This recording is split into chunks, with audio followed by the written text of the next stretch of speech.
नमस्कार, यो एभिन्यूज खबरको संकेत हो। तपाईं अहिले एभिन्यूज@7 मा हुनुहुन्छ। म सुसन रामदाम। प्रारम्भमा मूल खबर। ललिता निवास जग्गा घोटालामा पक्राउ परेका 17 जनालाई धरौटीमा रिहा गर्न आदेश। भाट भटेनीका सञ्चालक गुरुङसँग 2 करोड 26 लाख धरौटी माग। प्रधानमन्त्रीद्वारा आफ्नो चीन भ्रमणका विषयमा दलहरूसँग छलफल। नयाँ नक्सा नेपाललाई लाभ हुने लगायतका विषय उठाउन देशको धारणा चाहिँ भन्नु पर्यो, उहाँहरुसँग कुरा राख्नु पर्यो। सरकारले राष्ट्रिय पुँजीपतिहरूलाई छानी लखेटिरहेको ओलीको आरोप। एटी होल्डिङ र भाट भटेनीको गरे बचाउ। देशव्यापीले देखाएको राजनीतिक प्रणालीमा अघि बढेको कांग्रेस सभापति देउवाको भनाई। सबै दलले बीपीको विचारलाई अनुकरण गरिरहेको दाबी। काठमाडौँ उपत्यकामा मनाइने इन्द्र जात्राको तयारी सुरु। मजिपा लाखेको मुकुट निकाली आसनमा विराजमान गराइयो। अब खबरको सिलसिला प्रारम्भ गरौँ धरौटीमा रिहा गर्न आदेश सम्बन्धी प्रसङ्गबाट। ललिता निवास जग्गा प्रकरणमा पक्राउ परेका 1 जना बाहेक 17लाई जिल्ला अदालत काठमाडौँले धरौटीमा छाड्ने आदेश दिएको छ। न्यायाधीश भोलानाथ ढकालको इजलासले आज केशव तुलाधर बाहेक सबै आरोपितलाई धरौटीमा छाड्ने आदेश दिएको हो। अदालतले तुलाधरलाई भने सामान्य तारिखमा छाड्न आदेश दिएको हो। अदालतले सबैभन्दा बढी भाट भटेनी सुपर स्टोरका सञ्चालक मीन बहादुर गुरुङसँग 2 करोड 26 लाख धरौटी माग गरेको छ। शिवजी भट्ट 3,30,000, रुद्र कुमार श्रेष्ठ 7,50,000, बालकृष्ण श्रेष्ठ 7,50,000, कलाधर देउजा 15 लाख, घमन कुमार कार्की 7,50,000, गोपाल कार्की 7,50,000 र विनोद पौडेल 15 लाख धरौटी माग भएको छ। त्यसै गरी योगराज पौडेल 7,50,000, नारायण राज मिश्र 7,50,000, अरुण कुमार श्रेष्ठ 7,50,000, ध्रुव प्रसाद अर्याल 3,30,000, बाबु राजा महर्जन 1,10,000 र देवनारायण महर्जन 1,10,000 माग भएको छ। साथै सकलानन्द महर्जन 1,10,000, सञ्जय कुमार महर्जन 1,10,000 र लोकहरि घिमिरे 7,50,000 रुपैयाँ धरौटी भुजाएर छुट्ने भएका छन्। बालुवाटार स्थित ललिता निवासको जग्गा व्यक्तिको नाममा नामसारी गरेको अनियमितता प्रकरणमा जिल्ला सरकारी वकिल कार्यालयले सरकारी कागजात किर्ती आरोपमा मुद्दा चलाएको थियो। यो प्रकरणमा व्यवसायी मीनबहादुर गुरुङ, पूर्व निर्वाचन आयुक्त सुधीर कुमार शाह लगायतका व्यक्तिहरू पक्राउ परेका थिए। ललिता निवास परिसरको सरकारी जग्गा हिनामिना प्रकरणमा संलग्न भएको अभियोगमा बहालवाला सचिव कृष्ण बहादुर राउत, सहसचिव सुशील वैद्य, पूर्व उपप्रधानमन्त्री विजय कुमार गक्षदार समेत 4 पूर्व मन्त्री, 6 पूर्व सचिव सहित 311 जना विरुद्ध जिल्ला अदालत काठमाडौँमा भदौ 10 गते मुद्दा दायर भएको थियो। यसमध्ये 21 जना मृत्यु भइसकेका व्यक्ति छन्। प्रधानमन्त्री पुष्पकमल दाहालले आसन्न संयुक्त राष्ट्रसङ्घको महासभा र चीन भ्रमणका विषयमा उच्च राजनीतिक दलमा छलफल गरेका छन्। प्रधानमन्त्री कार्यालय सिंहदरबारमा आज उनले संसदमा प्रतिनिधित्व गर्ने दलका नेता, पूर्व प्रधानमन्त्री र परराष्ट्र मन्त्रीसँग छलफल गरेका हुन्। छलफलमा सहभागी पूर्व परराष्ट्र मन्त्रीहरूले नेपाल र चीन सम्बन्ध सन्तुलित छिमेक सम्बन्धको बाटोबाट अन्यत्र लागेको हो कि भन्ने शङ्का चिनियाले गरिरहेको भन्दै त्यसलाई चिर्न सुझाव दिएका छन्।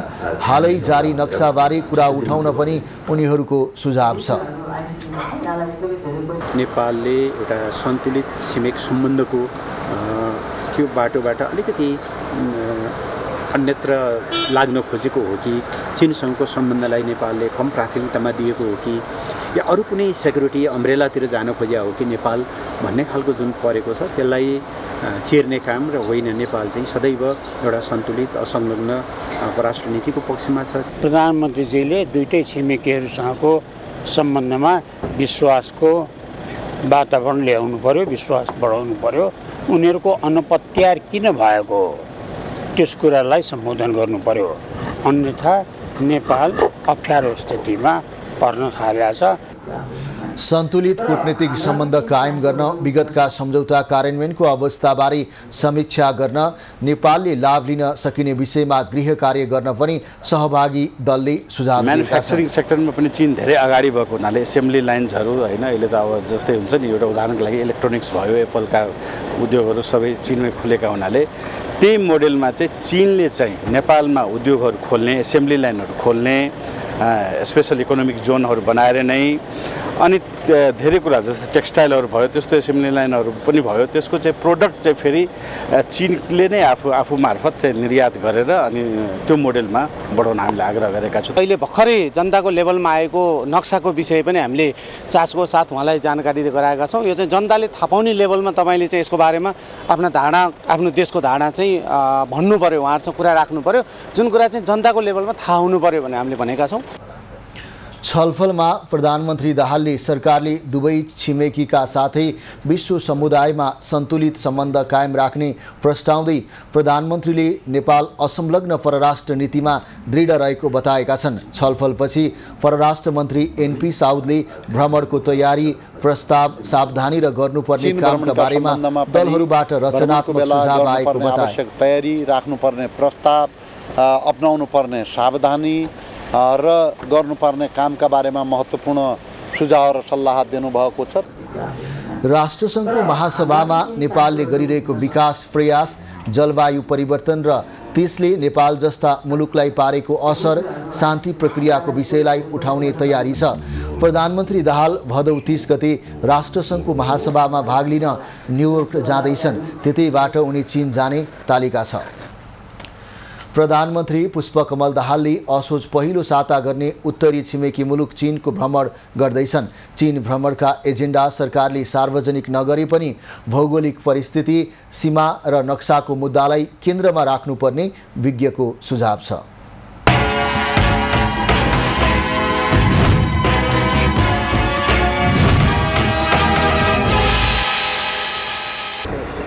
असोज पहिलो साता हुन लागेको प्रधानमन्त्री पुष्पकमल दाहालको चीन भ्रमणमा नेपालले कस्ता मुद्दा उठाउला भन्ने चासो अहिले सबैतिरबाट व्यक्त भइरहेको छ। तेस्रो पटक सरकारको नेतृत्व सम्हाल्ने अवसर पाएपछि भारतपछिको दोस्रो प्राथमिकतामा चीनलाई राखेर उत्तर जान लागेका प्रधानमन्त्री दाहालको भ्रमणलाई चीनले समेत महत्त्वका साथ हेरिरहेको छ। नेपालको परराष्ट्र नीति सन्तुलित नभएको र कहिले उत्तर कहिले दक्षिण थल्किएको आरोप लागिरहेको समयमा प्रधानमन्त्री दाहाल बेइजिङमा कसरी प्रस्तुत हुन्छन् भन्नेमा धेरैको चासो छ। तर विश्लेषकहरू भने नेपालले भ्रमणको समयमा भौगोलिक परिस्थिति, सीमा र नक्साको मुद्दालाई केन्द्रमा राख्नुपर्ने बताउँछन्। चीन भवनमा त अब अहिलेको अवस्थामा चाहिँ भौगोलिक परिस्थितिहरूलाई नै हेर्नु पर्यो। चीनले अहिले नेपालको नक्सालाई चाहिँ हटाएर चुच्चे नक्सा हटाएर जुन हिजोको पुरानै नक्सालाई चाहिँ स्थापित गरेको छ त्यो विषयमा पनि उसले कठिनका साथ कुरा गर्नुपर्ने छ। त्यो कठिनका साथ त्यो कुरा उठाउँदा उसले भारतको पनि दृष्टिकोण त्यहाँ प्रस्तुत गर्नुपर्ने अवस्था हुन सक्छ। 2065 सालमा पहिलो पटक प्रधानमन्त्री बन्दा दाहालले बेइजिङलाई आफ्नो विदेश भ्रमणको पहिलो गन्तव्यको रूपमा राखेका थिए। त्यसले राजनीतिक रूपमा ठूलै तरङ्ग ल्याएपछि पछिल्लो समय प्रधानमन्त्री दाहाल दुवै छिमेकीसँग सन्तुलित नीति राख्ने प्रयासमा देखिन्छ। भ्रमणका क्रममा पनि चीनसँग नेपालले समझदारी विश्वास स्थापित गर्न प्रयास गर्नुपर्ने परराष्ट्रविदको भनाइ छ। विगतमा समझदारी गरिएका र कार्यान्वयन नभएका मुद्दा पनि उठाउनुपर्ने उनीहरूको सुझाव छ। विगतमा सहमति गरिएका परियोजनाहरू तर कार्यान्वयन हुन नसकेका कुराहरू जुन छन् त्यसलाई कार्यान्वयनमा लैजानु पर्यो। सहमति गर्ने कार्यान्वयन नहुने हुँदाखेरि यसले चाहिँ दुवै देशको विश्वसनीयतामा चाहिँ प्रश्न खडा गर्छ। उत्तरतर्फका नाका खुल्ला गरेर दुई देश बीचको सम्बन्धमा सुधार गर्न सकिने भएकाले सीमा मुद्दालाई महत्त्व दिनुपर्ने माग पनि उठेको छ। नेपाल सन् 2017मा बेल्ट एन्ड रोड अवधारणा BRI-मा आबद्ध भए पनि त्यस यता कुनै ठोस परियोजना कार्यान्वयनमा आएका छैनन्। त्यसैबारे भ्रमणका चर्चा हुनुपर्ने धेरैको भनाइ छ। 5 वर्ष अघि नै सहमति भएको एउटा अन्तर्देशीय प्रसारण लाइन 220 kV को केरुङ चिलिमे प्रसारण लाइन पनि भ्रमणका एजेन्डामा छन्। पछिल्लो समय दुवै छिमेकी संघका नेपालको समस्या बढ्दै गएकाले विश्वासको वातावरण बनाएर समाधान खोज्न प्रधानमन्त्रीलाई विज्ञहरूको सुझाव छ।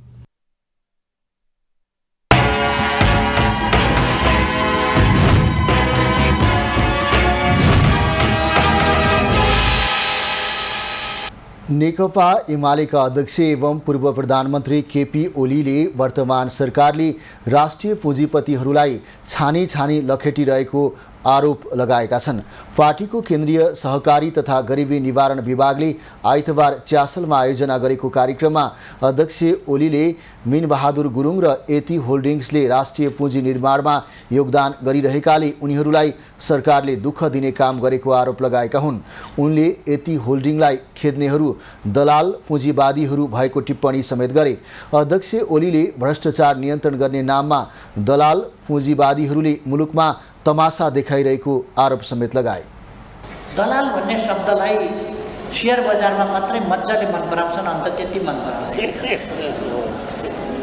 शेयर बजारमा चाहिँ राम्रैसँग म दलाल हुँ भनेर ढुक्कले भन्छन्, अन्त चाहिँ त्यस्तो भन्दैन।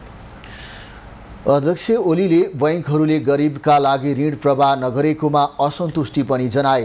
ठूला पुँजीपतिहरूलाई खोजेर अरबौं लगानी गर्ने बैंकहरूले गरिबलाई भने ऋण दिने नगरेको उनको भनाइ छ।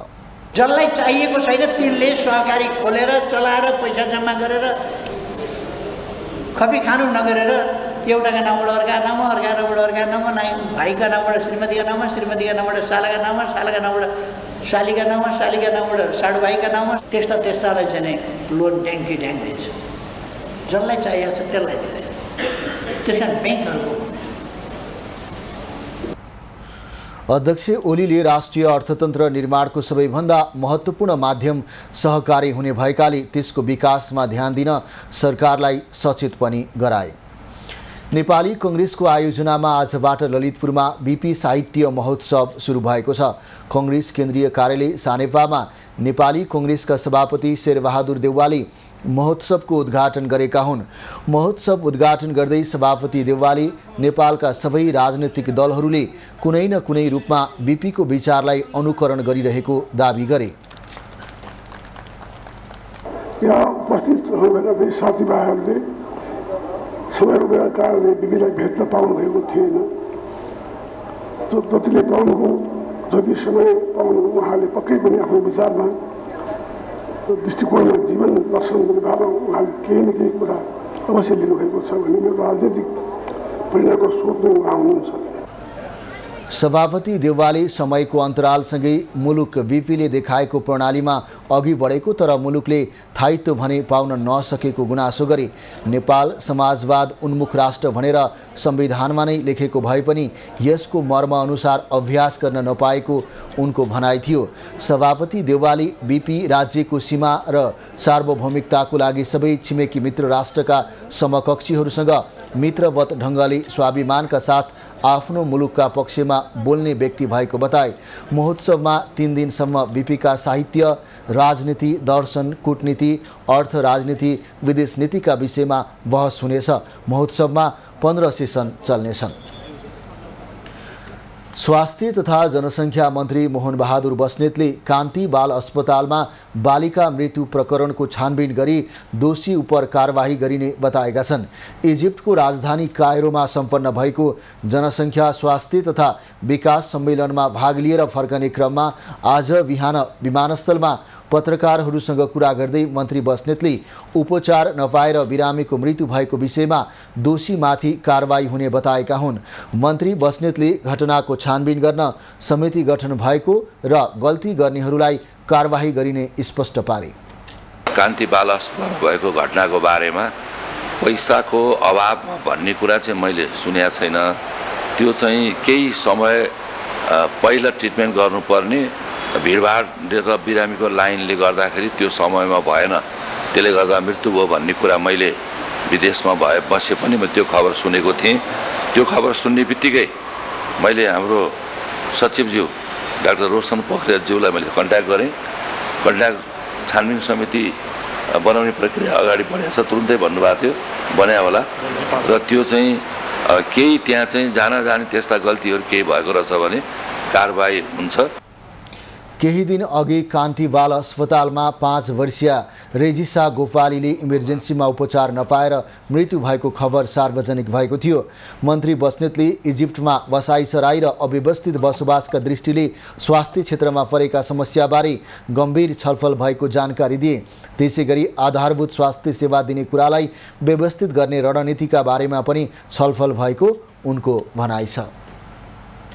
नेकपा एमालेका उपमहासचिव प्रदीप गेवालीले कोशी प्रदेश सरकार गठनको लागि कांग्रेससँग छलफल भइरहेको बताएका छन्। आज सिंहदरबारमा पत्रकारहरूसँग कुरा गर्दै उनले पहिलादेखि नै कांग्रेस र एमाले मिलेर कोशी प्रदेश सरकार निर्माण गर्नुपर्छ भन्नेको भए पनि ठूलो पार्टीलाई निषेध गरी संविधान मिच्ने काम सत्ता गठबन्धनबाट गेवालीले बताएका हुन्। उपमहासचिव गेवालीले प्रदेशप्रतिको वितृष्णा बढेर जाने र नयाँ चुनावमा जानुपर्ने स्थिति अहिले नै आउँदा देशको अर्थतन्त्रमा समस्या पर्ने भन्दै कांग्रेस समाधानको बाटोमा जानुपर्ने उल्लेख गरे। कांग्रेसका साथीहरूलाई पनि र पहिलेदेखि नै हामीले उहाँहरूलाई भनेको यही थियो कि यहाँ जुन ढङ्गको शक्ति सन्तुलनको अवस्था छ निषेध गरेर जाने खालको बाटोमा नजाउँ। उहाँहरूले निषेध गर्न कोसिस गर्नुभयो, त्यसका लागि संविधान मिच्ने कामहरू भए, त्यसको परिणाम आज हामीले भोगिरहेका छौँ। अब पनि त्यही बाटोमा जाने हो भने या त प्रदेशप्रतिको वितृष्णा एकदमै बढेर जान्छ या त त्यसको समाधानका निम्ति नयाँ चुनावमा जानुपर्ने स्थिति हुन्छ, जुन दुवै कुरा अहिले हाम्रो प्राथमिकतामा छैनन्। मध्यावधिमा जाने पनि हाम्रो रुचि छैन र प्रदेशप्रति नै वितृष्णा बढोस् भन्ने पनि हामी चाहँदैनौँ। त्यसो भएको हुनाले चाहिँ नेपाली कांग्रेसले एउटा जिम्मेवार भूमिका खेलोस् भन्ने हाम्रो प्रयास हुनेछ। प्रदेशको हित र संविधानको रक्षा कांग्रेसले जिम्मेवारीपूर्ण भूमिका खेल्नुपर्ने उपमहासचिव गेवालीको भनाइ छ।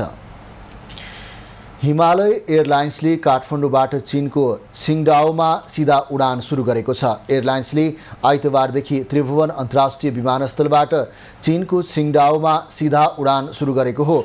उडान सुरु गर्नुअघि आयोजित पत्रकार सम्मेलनमा संस्कृति, पर्यटन तथा नागरिक उड्डयन मन्त्री सुदन किराँतीले चीनको छिङडाओमा सिधा उडान सुरु हुनु खुसीको कुरा भएको बताए। उनले छिङडाओ विमानस्थल बीआरआई परियोजनाको भूमि भएको नाताले महत्त्वपूर्ण रहेको उल्लेख गरे। मन्त्री किराँतीले धेरै चिनिया नागरिकलाई पाहुनाको रूपमा नेपाल भित्र्याउन र ग्रामीण संस्कृतिको जरासम्म पुर्याउन सके नेपालको पर्यटन क्षेत्रमा नयाँ आयाम थपिने पनि बताए। उनले चीनका विभिन्न सहरबाट पोखरा उडान गर्नको लागि पहल गर्न चिनिया राजदूत छन सोङलाई आग्रह समेत गरे। चाइनाको विभिन्न सहरबाट पोखराको सहरमा उडान गर्नको निम्ति पनि म महामहिमद्वारा चिनिया सरकार समक्ष अनुरोध गर्दछु र बाँकी कुराहरू हामीले मिलाउनु पर्ने हाम्रो ठाउँबाट छ भने हामी त्यसमा सबै सकारात्मक नै छौँ। मन्त्री किराँतीले काठमाडौँ पोखरा चीनसम्म उडान गर्ने वातावरण मिलाउन सके नेपालमा पर्यटन क्षेत्रमा नयाँ आयाम थपिने बताए। सुन प्रकरणमा प्रहरीले पक्राउ र सोधपुछ तीव्र पारेपछि त्रिभुवन विमानस्थल भन्सार कार्यालयका कर्मचारीहरू आन्दोलित भएका छन्। तस्करीको अनुसन्धानका क्रममा अनावश्यक रूपमा दुःख दिएको भन्दै उनीहरूले आज साङ्केतिक विरोध स्वरूप 3 घण्टा पेन डाउन गरेका हुन्। उनीहरूले विरोध कार्यक्रमको जानकारी भन्सार विभाग र अर्थ मन्त्रालयलाई पनि दिएका छन्। उनीहरूले भोलि र पर्सि कार्गो जाँचफास शाखा मार्फत हुने निकासी तथा पैठारीको काम बन्द गर्ने आन्दोलनका कार्यक्रम समेत सार्वजनिक गरेका छन्। मङ्गलबारसम्म माग सम्बोधन नभए यात्रु जाँचफास शाखाबाट सम्पादन हुने कार्यहरू समेत प्रभावित हुन सक्ने चेतावनी कर्मचारीको छ। त्यसपछि थप विरोध कार्यक्रम सार्वजनिक गरिने कर्मचारीहरूले बताएका छन्। प्रहरीले निर्दोष कर्मचारीहरूलाई धरपकड गर्ने र पक्राउ गरी हिरासतमा लिने लगायतका कार्य रोक्नुपर्ने कर्मचारीको माग छ। कर्मचारीहरूको मनोबल गिराउने, आत्मसम्मानमा ठेस पुर्याउने, विभिन्न निकायबाट निरन्तर हस्तक्षेप गर्ने काम भएको उनीहरूको गुनासो छ।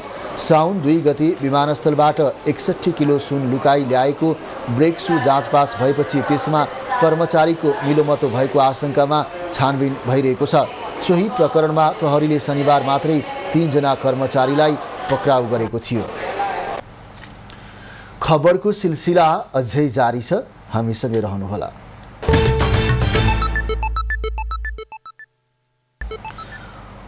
अब बाँकी खबर। प्रधानमन्त्री पुष्पकमल दाहालले समाजवादी गणतन्त्र बनाउनको लागि सबै कम्युनिस्टहरू एक ठाउँमा उभिनुपर्ने बताएका छन्। आइतबार मकवानपुरको हेटौडामा आयोजित समाजवादी मोर्चाको कार्यक्रमलाई सम्बोधन गर्दै प्रधानमन्त्री दाहालले कम्युनिस्टहरू आवश्यकता पर्दा एकजुट भएर साझा समस्याका विरुद्ध साझा दुश्मनका विरुद्ध लड्नुपर्ने बताएका हुन्। उनले विगतका कुरालाई बिर्सेर कम्युनिस्ट समूहहरू फेरि एउटै मूलधारमा समाहित हुनुपर्ने परिस्थिति बनेको जिकिर समेत गरे। कम्युनिस्टहरू कमजोर हुँदा विपक्षीहरूले शिर उठाउने कुचेष्टा गरिरहेको बताउँदै उनले समाजवादी मोर्चाले केही समयपछि राष्ट्रियता र जनजीविकाको विषयलाई लिएर लाखौं जनतालाई सडकमा उतार्ने बताए। प्रधानमन्त्री दाहालले निरङ्कुश राजतन्त्रवादीहरूले लोकतान्त्रिक आन्दोलनका नेतामाथि खुलेआम खुकुरी प्रहार गर्ने घटना सामान्य नभएको टिप्पणी समेत गरे। कार्यक्रममा नेकपा एकीकृत समाजवादीका अध्यक्ष एवं पूर्व प्रधानमन्त्री माधव नेपालले जनताको जीवनलाई सुखी र समृद्ध बनाउने कुरामा समाजवादी मोर्चा जोडिएको दाबी गरे। उनले राष्ट्रियता र लोकतन्त्रको रक्षा तथा जनताको जीवनलाई सुखी र समृद्ध बनाउने कुराको लागि सबै मिलेर अघि बढ्नुपर्ने पनि बताए। अध्यक्ष नेपालले केन्द्र, प्रदेश र स्थानीय तहले आफ्नो जिम्मेवारीलाई इमानदारिताका साथ निभाउनु पर्ने पनि स्पष्ट पारे। काठमाडौँ उपत्यकामा मनाइने इन्द्र जात्राको तयारी सुरु भएको छ। आज बिहान भाद्र कृष्ण एकादशीका दिन मजिपा लाखेको मुकुट निकाली आसनमा विराजमान गराई पूजा गरी न्यास जगाउने अर्थात् प्राण तत्त्व निकाल्ने कार्यसँगै तयारी सुरु भएको हो।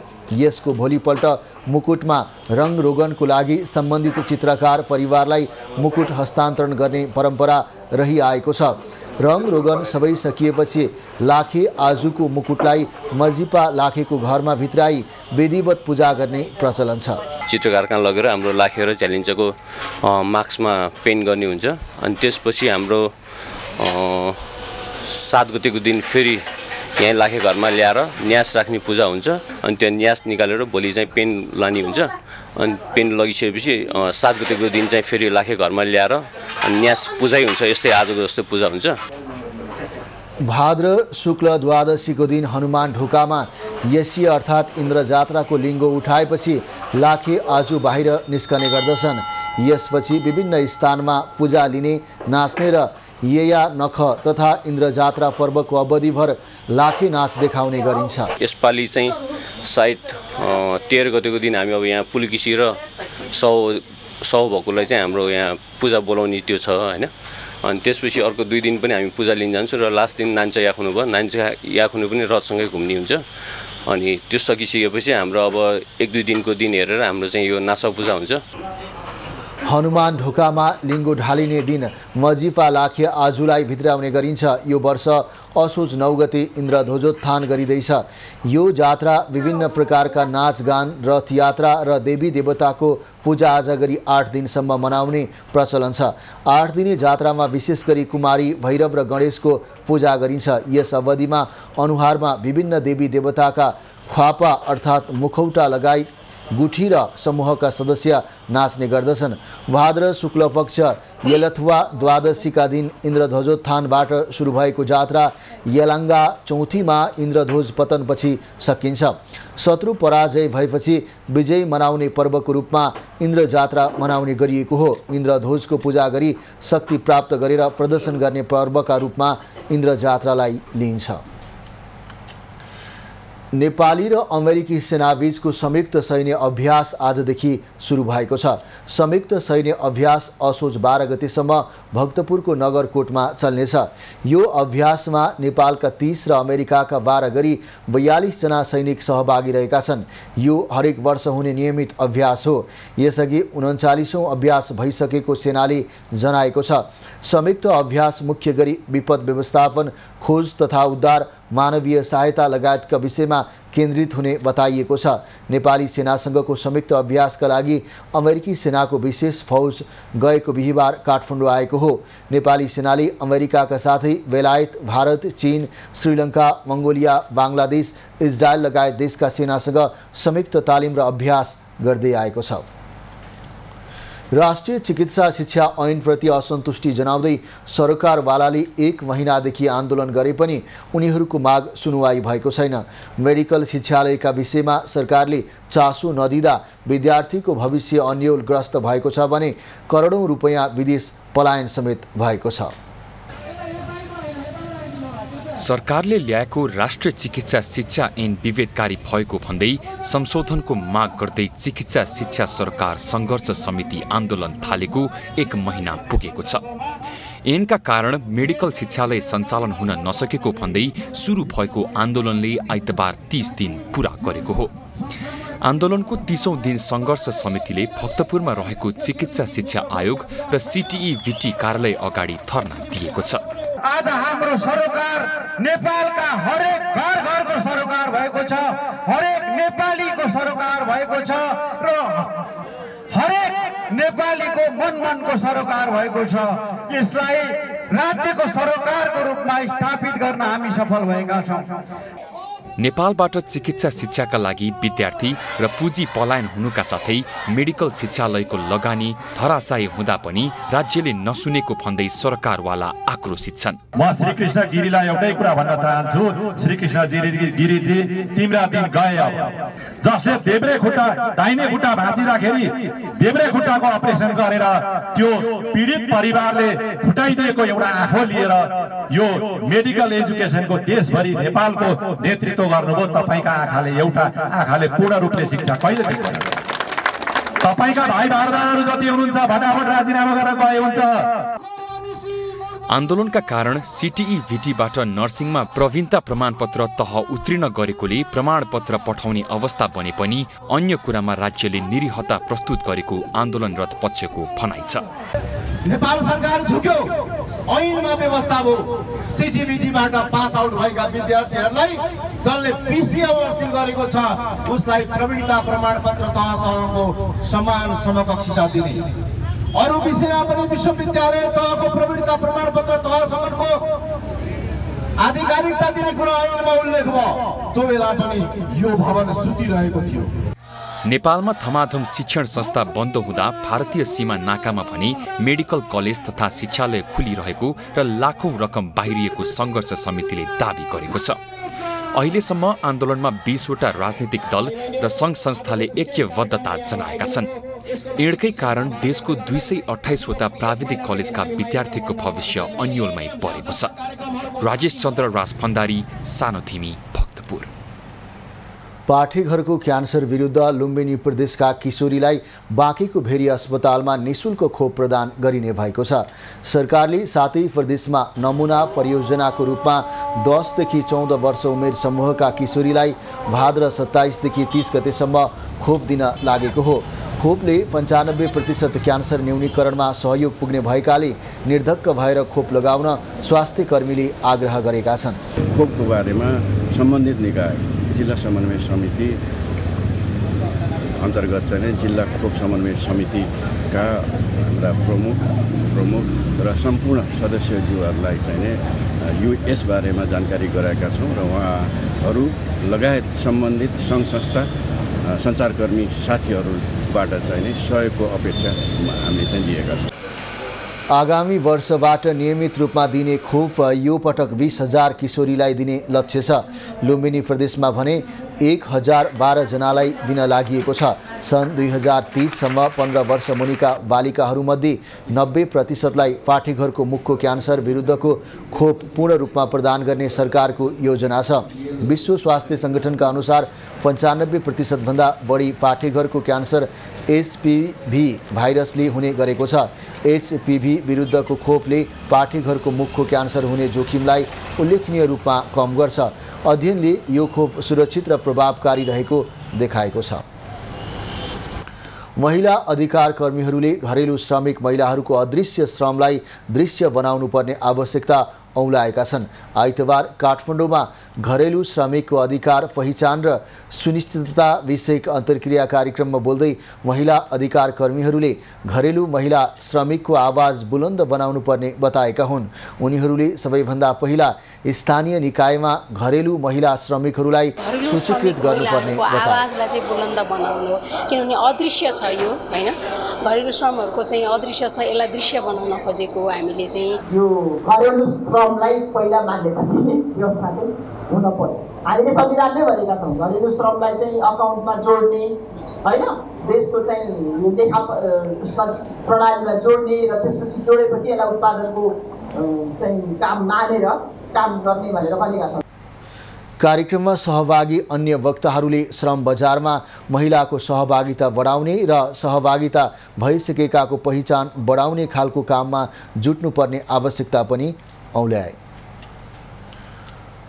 अबको पालो एभिन्यूज एट बिजनेस। शेयर बजार आज दोहोरो अङ्कले बढेको छ। आज शेयर बजार परिसूचक नेप्से 10.23 अङ्कले बढ्दै 1942.68 को बिन्दुमा उक्लिएको हो।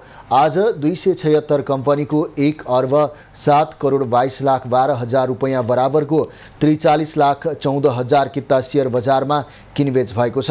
कारोबार रकमका आधारमा Himal, Dolakha hydro power, Machhapuchchhre bank, Shivam cement, IME life insurance र सोल्टी होटल क्रमशः अगाडि रहे। आज सूर्योदय ओमी लघुवित्त वित्तीय संस्थाको शेयर मूल्यमा सकारात्मक सर्किट लागेको छ भने शिवम पावर लिमिटेड र न्यादी हाइड्रो पावर लिमिटेडको शेयर मूल्य क्रमशः 9.99% र 9.98% ले बढेको छ। यता हिमाल, दोलखा हाइड्रो पावर कम्पनीको शेयर मूल्य भने 7.81% ले घटेको छ। Manjushree finance debenture, Singati hydro सहितका धितोपत्रको मूल्य समेत धेरैले घटेको छ। आज 152 कम्पनीको मूल्य बढ्दा 66 को घटेको छ भने 9 को स्थिर रहेको छ। उद्योग वाणिज्य तथा आपूर्ति मन्त्री रमेश रिजालले उद्योगीका समस्या समयमै समाधान गर्न नसक्दा मुलुक आर्थिक सङ्कटमा परेको बताएका छन्। आज वीरगञ्जमा आयोजित अन्तर्क्रियामा उनले फरक फरक उद्देश्य बोकेका दलहरूको गठबन्धन सरकार भएकाले पनि अहिले अपेक्षा अनुसार काम गर्न नसकिएको बताएका हुन्। मन्त्री रिजालले सरकारले बनाउन लागेको वाणिज्य नीतिले भने व्यापारीका समस्या समाधान गर्ने विश्वास व्यक्त गरे। तपाईहरुले धेरै पीडा सहनु परेको छ। ऐन कानुनले तपाईहरुले यस्तो दुःख दिएको छ। तपाईहरुले आफ्नो पैसा लगाउने अनि व्यापारीहरू भनेको हाम्रो सोच कस्तो भइसकेको छ भने तपाईहरुले व्यापारी भनेको खराब शब्द नबोलेर बदमाशबाट आफ्नो स्टार्ट गर्छ। मध्य प्रदेश सरकारका उद्योग वाणिज्य तथा पर्यटन मन्त्री रहवर अन्सारीले केन्द्र सरकारले असल शासनको नारा दिएर उद्योगीलाई समस्या पार्ने काम मात्रै गरेको आरोप लगाए। कच्चा पदार्थमा महँगो शुल्क, तयारी सामानमा सस्तो शुल्क लगाएर केन्द्र सरकारले उद्योग क्षेत्रमा समस्या बनाएको उनको भनाइ थियो। वीरगञ्ज महानगर प्रमुख राजेश मान सिंहले वीरगञ्जलाई नाम मात्रैको औद्योगिक क्षेत्र बनाइएको गुनासो गरे। मध्य प्रदेश उद्योग वाणिज्य सङ्घका अध्यक्ष अशोक टेमानीले राज्यको नीति अहिलेकै कायम रहे उद्योगीहरू पनि व्यवसाय बन्द गरेर राजनीतिमा लाग्ने अवस्था आउने चेतावनी दिए। कोशी प्रदेश सरकारले आज बजेट सम्बन्धी अध्यादेश जारी गरेको छ। बजेट सम्बन्धी 2वटा अध्यादेश जारी भएसँगै कोशीमा बजेट शून्यको अवस्था अन्त्य भएको छ। मन्त्री परिषदको सिफारिसमा प्रदेश प्रमुख परशुराम खापुङले आज कोशी प्रदेश आर्थिक अध्यादेश र कोशी प्रदेश विनियोजन अध्यादेश जारी गरेका हुन्। नवनियुक्त मुख्यमन्त्री हिक्मत कुमार कार्कीले अध्यादेश ल्याउने निर्णय शुक्रबार पहिलो बैठकबाट नै गराएका थिए। यसअघि कार्की नेतृत्वकै सरकारले गत जेठ 32 गते ल्याएको अध्यादेश भदौ 10 गते निष्क्रिय भएको थियो। त्यसपछि प्रदेशमा बजेट शून्यको अवस्था थियो। अध्यादेश मार्फत आएको बजेट 60 दिनभित्र प्रदेश सभाबाट पारित हुनुपर्नेछ, तर अहिलेको राजनीतिक खिचातानीका कारण बजेट सहजै पारित हुने अवस्था देखिँदैन। बजेट पारित हुनु अगाडि अबको 28 दिनभित्र मुख्यमन्त्री कार्कीले विश्वासको मत लिनुपर्ने बाध्यता रहेको छ। प्रदेश सभाको सबैभन्दा ठूलो दल एमालेका 47 मत पुर्याउन कठिन देखिएको छ। यसअघि एमालेलाई साथ दिएको राप्रपाका प्रदेश सभामा 6 सांसद थपिँदा पनि 1 मत कम हुने देखिन्छ। प्रदेश सरकार सामु सहमतीय सरकारकी मध्यावधि निर्वाचन 2 विकल्प मात्रै बाँकी छन्। प्रदेश सभाको पहिलो कार्यकालमा 3 जना मुख्यमन्त्री फेरेको कोशीले दोस्रो कार्यकालको 8 महिनामै 4 पटक मुख्यमन्त्री फेरिसकेको छ। पारामाउन्ट मोटर्सले नेपाली बजारमा 2वटा मोडलका विद्युतीय गाडी आज सार्वजनिक गरेको छ। काठमाडौँमा आज आयोजित एक कार्यक्रममा मोटर्सले MG कमेट EV र MG4 EV सार्वजनिक गरेको हो। अत्याधुनिक सुविधायुक्त दुवै विद्युतीय गाडीले नेपालमा राम्रो बजार लिने अपेक्षा राखिएको पारामाउन्ट मोटर्स म्यानेजर सचिन अर्यालले बताए। भारतमा बनेको MG कमेट EV विद्युतीय गाडीले सिंगल चार्जमा 230 किलोमिटरको रेन्ज दिन्छ, जसमा 17.3 किलोवाट आवरको ब्याट्री र 31.26 किलोवाटको मोटर छ। त्यस्तै MG4 EVले सिंगल्स चार्जमा 435 किलोमिटरसम्मको रेन्ज दिने कम्पनीले जनाएको छ। यात्रुहरूको सुरक्षाको लागि MG4 EVमा rear isofix front side airbag, tyre pressure monitoring system, seat belt reminder जस्ता फिचरहरू छन्। त्यस्तै MG कमेट EVमा पार्किङ सेन्सर, सबै यात्रुको सिट बेल्ट, रेटेड ब्याट्री जस्ता फिचरहरू उपलब्ध रहेका छन्। दुवै EVमा touch screen infotainment system, reversing camera र आवश्यक सेफ्टी फिचर छन्। दुवै विद्युतीय गाडीमा MGले आफ्टर सेल सर्भिस र 1 वर्षको वारेन्टी प्रदान गरेको छ। MG कम्फर्ट EVको मूल्य 41,49,000 र MG लग्जरी EVको मूल्य 58,79,000 रुपैयाँ रहेको छ। नेपाल राष्ट्र बैंकले बैंक तथा वित्तीय संस्थाको मुद्दती निक्षेपमा 1.5 अर्बभन्दा बढी रकम लगानी गर्ने भएको छ। राष्ट्र बैंकले उपदान तथा पेन्सन कोषमा रहेको 1 अर्ब 78 करोड रुपैयाँ वाणिज्य बैंक, विकास बैंक र फाइनान्स कम्पनीको मुद्दती निक्षेपमा लगानी गर्न लागेको हो। राष्ट्र बैंकले वाणिज्य बैंकहरूमा 1 अर्ब 42 करोड 40 लाख रुपैयाँ, विकास बैंकहरूमा 26 करोड 70 लाख रुपैयाँ र फाइनान्स कम्पनीहरूमा 8 करोड 90 लाख रुपैयाँ गरी कुल 1 अर्ब 78 करोड रुपैयाँ मुद्दती निक्षेपमा राख्न लागेको हो। राष्ट्र बैंकले उक्त निक्षेप 2080 असोज 2 देखि 2081 असोज 3 सम्म 367 दिन अवधिका लागि राख्न लागेको हो। मुद्दती निक्षेप लिन राख्न चाहने बैंक तथा वित्तीय संस्थाले भदौ 24 गते बेलुका 7 बजेभित्र तोकिएको इमेल ठेगानामा ब्याज दर प्रस्ताव गरिसक्नुपर्ने राष्ट्र बैंकले जारी गरेको सूचनामा उल्लेख छ।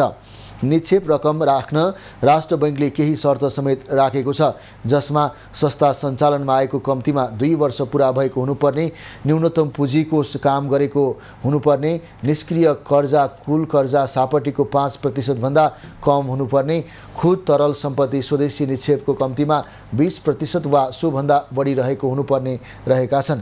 यसैगरी समस्याग्रस्त घोषणा भएको भए फुकुवा भएको 6 महिना अवधि पुरा भएको हुनुपर्ने, शीघ्र सुधारात्मक कारबाहीमा परेको भए फुकुवा भएको कम्तीमा 6 महिना पुरा भएको हुनुपर्ने, सर्वसाधनको लागि छुट्याइएको सेयर जारी गरिसकेको हुनुपर्ने र कर्जा र स्वदेशी निक्षेप र प्राथमिक पुँजी अनुपात बैंकले समय समयमा निर्धारण गरेको सीमाभित्र रहेको हुनुपर्ने जारी सूचनामा उल्लेख छ। नेपाल आयल निगमले आगामी चैत महिनादेखि पाइपलाइनबाट पेट्रोल आयात गर्ने गरी काम अगाडि बढाएको छ। मोतिहारी अम्लेगञ्ज पेट्रोलियम पाइपलाइन परियोजना अन्तर्गत दोस्रो चरणको काम तीव्र गतिमा अगाडि बढाइएको नेपाल आयल निगमले जनाएको छ। आगामी अप्रिल अर्थात् चैत्र महिनासम्म पाइपलाइनबाट पेट्रोल र मट्टी तेल ल्याउने गरी पूर्वाधार निर्माणको काम अगाडि बढाइएको नेपाल आयल निगम अम्लेगञ्ज कार्यालयले जनाएको छ। परियोजनाको पहिलो चरणको काम सम्पन्न भएर 2076 भदौ 24 देखि पाइपलाइनबाट डिजेल आउन सुरु भएको थियो। अहिले भारतको मोतिहारीबाट अम्लेगञ्जसम्म पाइपलाइन मार्फत डिजेल आयात भइरहेको छ। स्टोरेज ट्याङ्क नभएका कारण पाइपलाइनबाट पेट्रोल ल्याउन सकिएको छैन। नेपाल र भारत सरकारबीच भएको सम्झौता अनुसार दोस्रो चरणको निर्माणको काम इन्डियन आयल कर्पोरेसन IOCले गरिरहेको छ। दोस्रो चरणको काम अन्तर्गत अहिले पेट्रोल भण्डारण ट्याङ्क, ट्रान्समिक्स ट्याङ्क, पम्प हाउस, पेट्रोलको लोडिङका लागि 24 वटा पूर्ण स्वचालित लोडिङ वे लगायत भौतिक संरचनाको निर्माण भइरहेको छ। डिपोमा पेट्रोल भण्डारणको लागि 4100 किलोलिटर क्षमताका 2वटा भण्डारण ट्याङ्क तथा डिपो सुरक्षाको लागि 3000 किलोलिटर क्षमताका 2वटा पानी ट्याङ्की तथा 250 किलोलिटर क्षमताका 2वटा ट्रान्समिक्स ट्याङ्क निर्माण भइरहेको छ। दोस्रो चरणको परियोजनाको काम सम्पन्न 2 अर्ब 15 करोड भारतीय रुपैयाँ लाग्ने निगमले अनुमान गरेको छ। अबको पालो कृषि खबर। पूर्वी पहाडमा गत वर्षभन्दा यस वर्ष दोब्बर बढी मूल्यमा अलैँचीको कारोबार हुन थालेको छ। अलैँचीको नयाँ उत्पादन बजारमा आउन थालेसँगै गत वर्षभन्दा दोब्बर बढी मूल्यमा कारोबार हुन थालेको हो। बजारमा आउन थालेसँगै नयाँ अलैँचीले उचित मूल्य पाउँदा किसान तथा व्यवसायी उत्साहित भएका छन्। ताप्लेजुङको फुङलिङ बजारमा नयाँ अलैँची प्रतिमन 56,000 सम्ममा कारोबार भइरहेको छ। भदौको पहिलो सातापछि बजारमा आउन थालेको अलैँचीको मूल्य गत वर्षको तुलनामा दोब्बर बढेको स्थानीय व्यापारीले बताएका छन्। गत वर्ष यही मौसममा प्रतिमन 24,000 देखि 27,000 सम्ममा मात्रै अलैँची बिक्री भएको थियो। एक साता अघि नयाँ अलैँची प्रतिमन 60,000 मा कारोबार भएको थियो। भारतसहितका मुलुकबाट माग रहेकाले सुरुमा नयाँ अलैँचीले राम्रै मूल्य पाएको व्यवसायी बताउँछन्। अलैँची व्यवसायी सङ्घका अनुसार अहिलेको मूल्य पछिसम्म कायम रहेमा वा थप वृद्धि भएमा किसान तथा व्यवसायीलाई राम्रो फाइदा हुने देखिन्छ।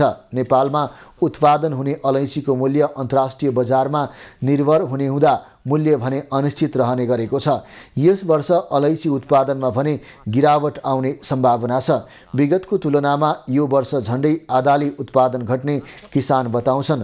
फूल फुल्ने समयमा खडेरी लागेको, असिनाले चुटेको र कतिपय ठाउँमा रोगले अलैँची नष्ट हुँदा उत्पादनमा ह्रास आउने भएको हो। खबरको सिलसिला अझै जारी छ, हामीसँगै रहनुहोला। अबको पालो खास खबर।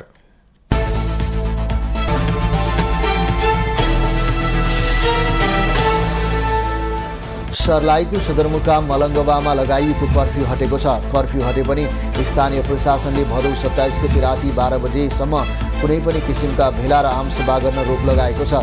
कृष्ण जन्माष्टमीको मूर्ति विसर्जन गर्ने क्रममा दुई पक्षबीच झडप भएपछि जिल्ला प्रशासनले शनिबार कर्फ्यू जारी गरेको थियो। भूकम्प प्रभावित अफ्रिकी मुलुक मोरक्कोमा रहेका सबै नेपाली सुरक्षित रहेको सरकारले जनाएको छ।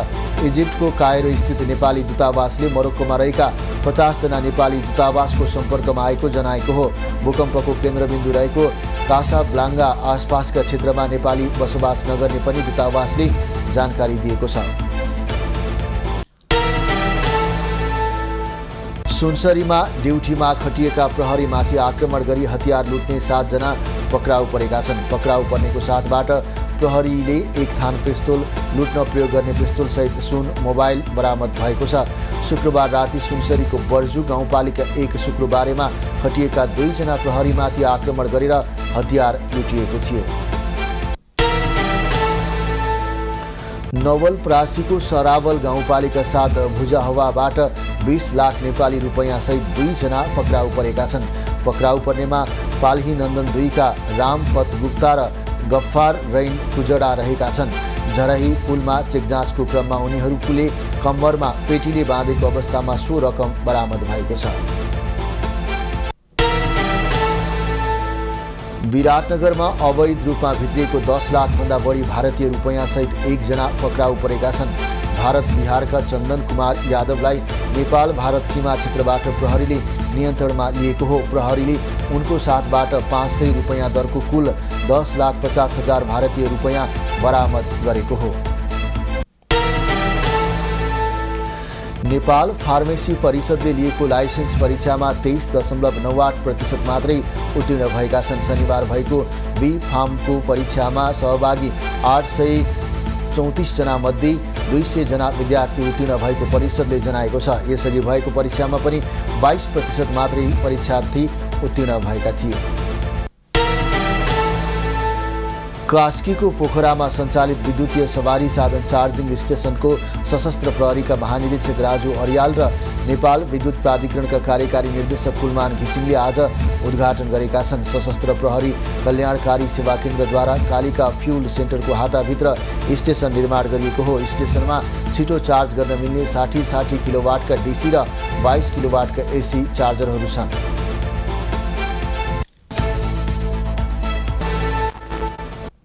अबको पालो एभिन्यूज एट मौसम।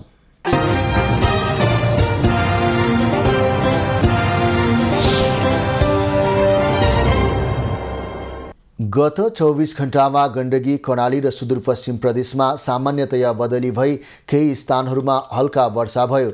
आज राति बागमती, गण्डकी, कर्णाली र सुदूरपश्चिम प्रदेशका केही स्थानहरू तथा बाँकी प्रदेशका थोरै स्थानहरूमा मेघ गर्जन चट्याङसहित हल्कादेखि मध्यम वर्षाको सम्भावना रहेको जल तथा मौसम पूर्वानुमान महाशाखाले जनाएको छ। आज काठमाडौँ उपत्यकाको अधिकतम तापक्रम 31 डिग्री सेल्सियस र न्यूनतम तापक्रम 19 डिग्री सेल्सियस मापन गरिएको छ। आज देशभरको मौसम कस्तो रह्यो त हेरौं देशका विभिन्न स्थानको मौसमी अवस्था।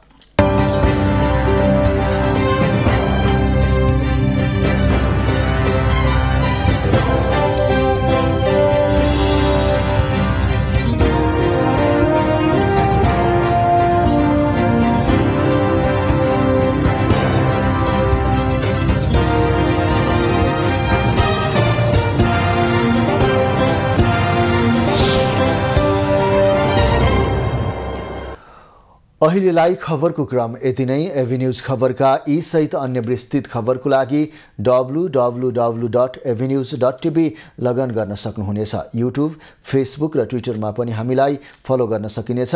खबरभित्रको खबरको लागि हेर्दै रहनुहोला एभिन्यूज खबर। नमस्कार।